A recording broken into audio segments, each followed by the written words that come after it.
Pavard, bonjour. Donc, nous sommes aujourd'hui au ministère de la Transition écologique. Je vous remercie de nous avoir reçus avec GEM Radio. Je vais vous poser quelques questions relatives notamment à ce grand débat qui a eu lieu en Bretagne Sud, concernant l'implantation des éoliennes. Je vais vous demander de vous présenter. Oui, Laurent Pavard, je suis le président de la commission particulière chargée d'organiser ce débat public sur ce projet d'éoliennes au sud de la Bretagne. J'ai été désigné, ainsi que mes 4 autres collègues, par la Commission nationale dans les locaux desquels nous nous trouvons aujourd'hui. La désignation s'est faite en janvier pour ce qui me concerne et en février pour mes 4 collègues. Je vous remercie. Donc, première question. Ce débat n'est pas le premier auquel vous avez participé comme membre de la CNDP. Quelles sont les différences que vous avez relevées avec d'autres débats publics ?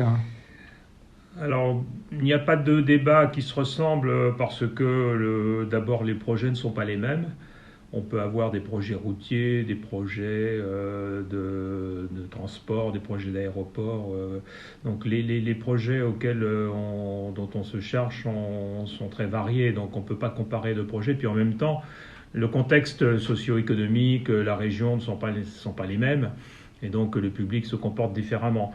La comparaison que je pourrais faire, c'est avec le débat public qui s'est tenu maintenant il y a un peu plus de 9 ans, à peu près 9 ans. Sur le projet d'éolien en mer de Courseulles-sur-Mer en Normandie. Alors, il y a un certain nombre de différences qu'il convient de noter.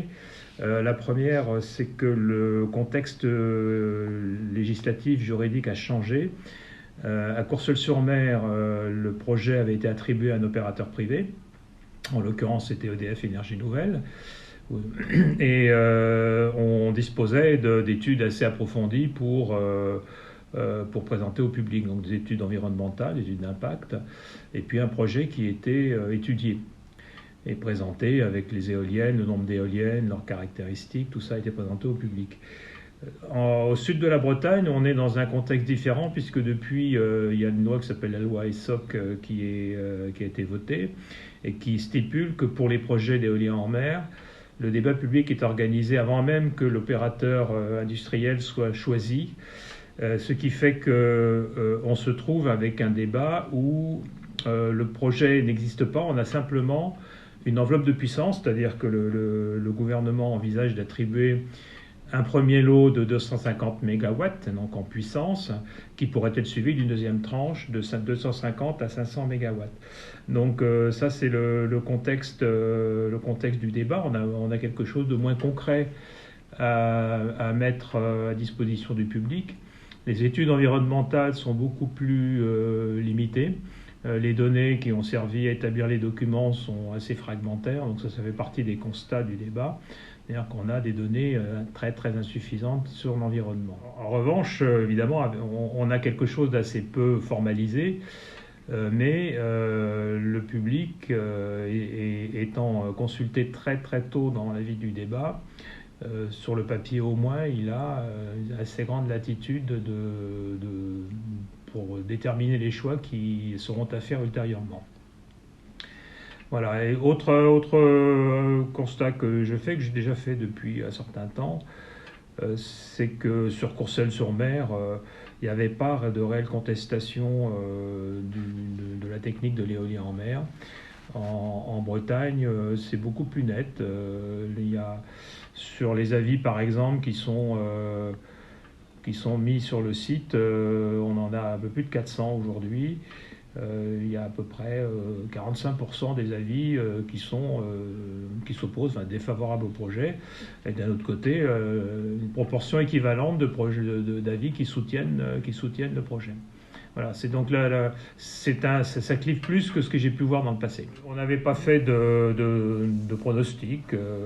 C'est un constat que nous faisons. Quels sont les thèmes essentiels qu'ont abordés les habitants dans leurs différents moyens de s'exprimer dans le cadre de la réunion publique, Internet, courrier ? Alors, il y a beaucoup de sujets qui ont été abordés.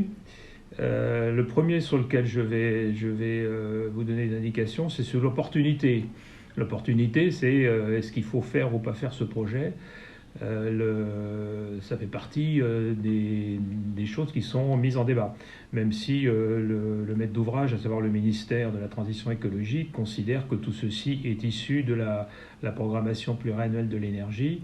Il n'en reste pas moins que le public est tout à fait libre de mettre en cause l'opportunité ou de discuter l'opportunité, et il ne s'en prive pas, puisque comme je vous l'ai dit tout à l'heure, sur les avis qui sont déposés en ligne, presque 90% se prononcent sur l'opportunité, soit pour dire qu'il faut faire ce projet, soit pour dire qu'il ne faut pas le faire. Après, il faut analyser un peu plus en détail. Il y a une préoccupation qui est exprimée par le public, en tout cas en ligne. C'est une préoccupation de visibilité. C'est des machines qui sont quand même assez importantes. On annonce des machines qui font 12 mégawatts chacune, qui pourraient faire 260 mètres de hauteur, donc c'est quand même des très grosses machines. Et donc il y a une grosse partie du public qui s'est exprimée en disant nous avons peur que ça dénature les paysages de cette région qui est magnifique, réputée pour cela. Avec donc des propositions pour soit ne pas faire le projet, soit pour le mettre le plus loin possible des côtes. Ça, c'est un premier sujet. Le deuxième sujet, c'est l'intérêt de l'éolien pour assurer la transition énergétique. Donc ça fait partie des gens qui soutiennent le projet en disant il faut faire évoluer notre système, notre bouquet énergétique, comme on dit. Donc il faut plus de renouvelables. Donc ça fait partie de certains avis qui sont donnés. D'autres, à contrario, contestent l'intérêt de l'éolien en disant que c'est un mode de production qui n'est pas pilotable. Pas pilotable, ça veut dire qu'en fait, on a la production, on a l'énergie quand il y a du vent. Et il peut arriver qu'il n'y ait pas de vent. Et dans ce cas-là, il faut des moyens de substitution. Et donc, ça, c'est un sujet qui est assez souvent évoqué. Après, il y a des préoccupations dans le domaine de l'environnement qui sont évoquées. Alors, avec toutes les limites qu'on a, compte tenu des études qui sont assez limitées, mais il y a des soucis ou des préoccupations qui sont exprimées sur l'impact sur les oiseaux, par exemple. Bon. Alors, c'est pas un motif pour contester l'intérêt du projet, ce sont des arguments qui sont avancés pour demander que des études beaucoup plus approfondies soient faites sur le comportement des oiseaux, le comportement des mammifères marins, le comportement des oiseaux migrateurs. Enfin, il y a toute une série de demandes d'études beaucoup plus approfondies qui sont en fait. Il y a une attente qui est très forte, qui s'est exprimée tout au long du débat sur les retombées économiques qui sont espérées sur ce projet.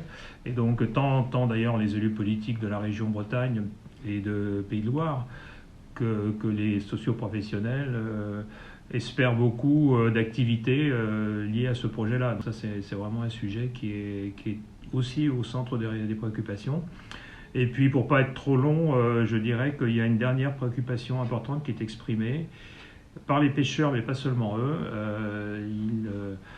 Ils disent, en tout cas les Bretons nous disent qu'eux, ils n'ont pas d'avis particulier sur le projet, mais ce qu'ils souhaitent, c'est être associés à la définition des zones d'installation du projet, s'il se fait, de façon à ce que les conséquences pour l'activité de pêche, qui est une activité productive et c'est leur métier, soient aussi limitées que possible.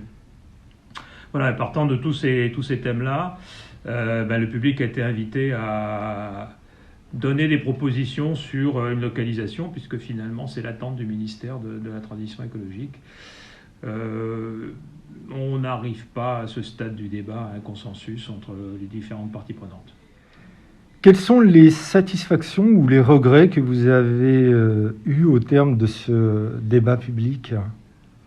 Écoutez, je vais commencer par les regrets. On a préparé ce débat et on l'a mené dans des conditions tout à fait exceptionnelles. Enfin bon, j'ai fait du débat public précédemment. C'est quand même la première fois que toute la phase de préparation du débat, qui est absolument essentielle, a été faite en contexte de confinement sanitaire. Donc habituellement, on va rencontrer toutes les parties prenantes, les élus, les associations, etc. On a été interrompu dans ce travail-là très rapidement, puisque dès le mois de mars, il a fallu se confiner. Alors, nous avons repris nos entretiens, on l'a fait en vidéoconférence. Ça ne vaut pas des contacts en présentiel, c'est évident. Malgré tout, alors c'est plutôt au chapitre des satisfactions, on a quand même réussi à organiser un débat qui s'est en grande partie fait en présentiel, puisque jusqu'à fin octobre, on a pu tenir pas mal de réunions. Donc en septembre et octobre, on a fait beaucoup de réunions, avec une assistance assez nombreuse. Enfin, l'assistance et la participation est satisfaisante. Des débats qui ont été tout à fait dans l'esprit du débat public, c'est-à-dire qu'il y a eu des arguments, une capacité d'écoute, les différents avis, même si c'était contraire, se sont exprimés sans qu'il y ait eu d'intolérance verbale. Enfin, de ce point de vue-là, je trouve que le public a été tout à fait exemplaire dans le débat. On a beaucoup craint quand il y a eu le deuxième confinement. On s'est dit, qu'est-ce qu'on fait ? Est-ce qu'on reporte nos réunions ? Le débat public, ça se déroule en gros entre 3 et 4 mois. On l'avait déjà, enfin c'est ce que disent les textes, on l'avait déjà fait prolonger par la Commission nationale pour pouvoir commencer un peu plus tôt en juillet pour avoir les estimants.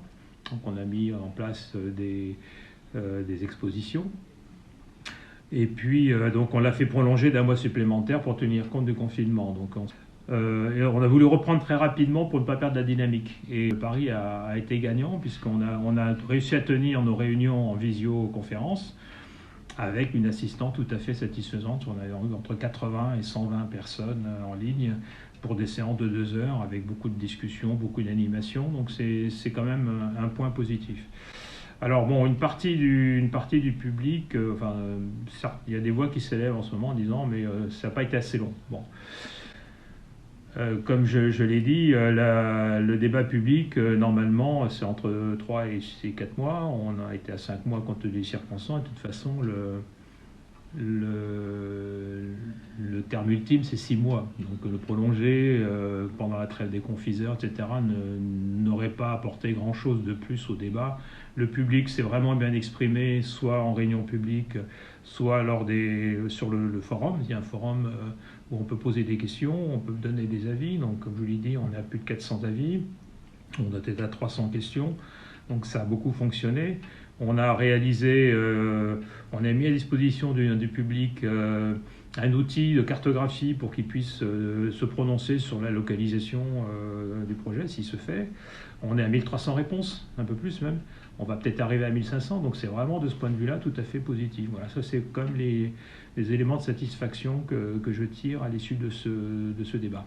La tâche difficile qui vous attend désormais est de faire une synthèse de toutes les remontées d'informations que vous avez obtenues pendant ces 6 mois d'informations. Comment vous allez procéder pour réaliser cette synthèse ?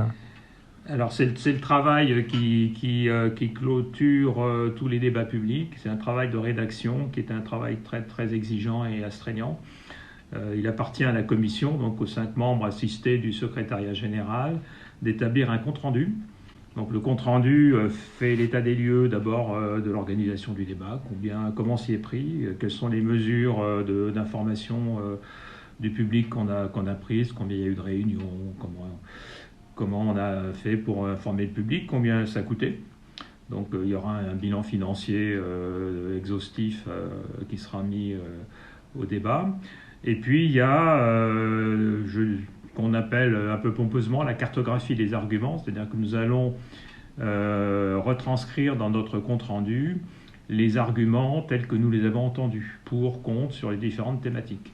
Et puis après, nous avons quelques recommandations pour le maître d'ouvrage, pour la poursuite des choses. Donc, d'abord, nous avons 2 mois pour rédiger cela, 21 février. Donc, nous remettrons notre rapport. La présidente de la Commission nationale établira de son côté un bilan, qui est un document en 4 pages, où elle tire les principaux enseignements du débat.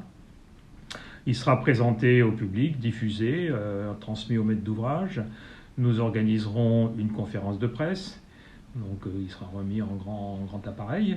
Et à l'issue de cette étape-là, la maîtrise d'ouvrage disposera de 3 mois pour rendre une décision. Donc dire, voilà, est-ce que je décide de le poursuivre, de ne pas le poursuivre? Est-ce que je modifie le projet tel que je l'avais pensé?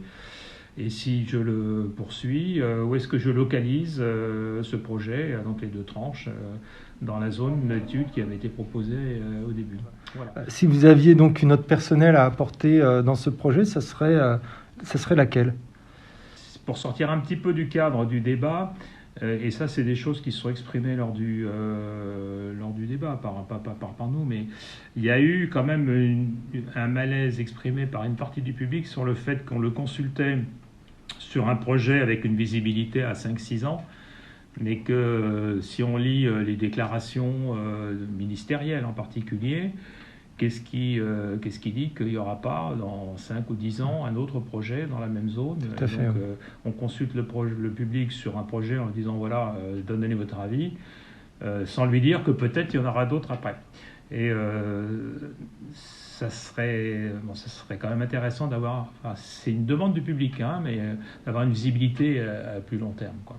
Et d'ailleurs, cette demande, elle est aussi partagée par les opérateurs. Merci beaucoup de nous avoir reçus pour GEM Radio. Et puis, longue vie à ce futur projet. Merci. Merci à vous. Au revoir.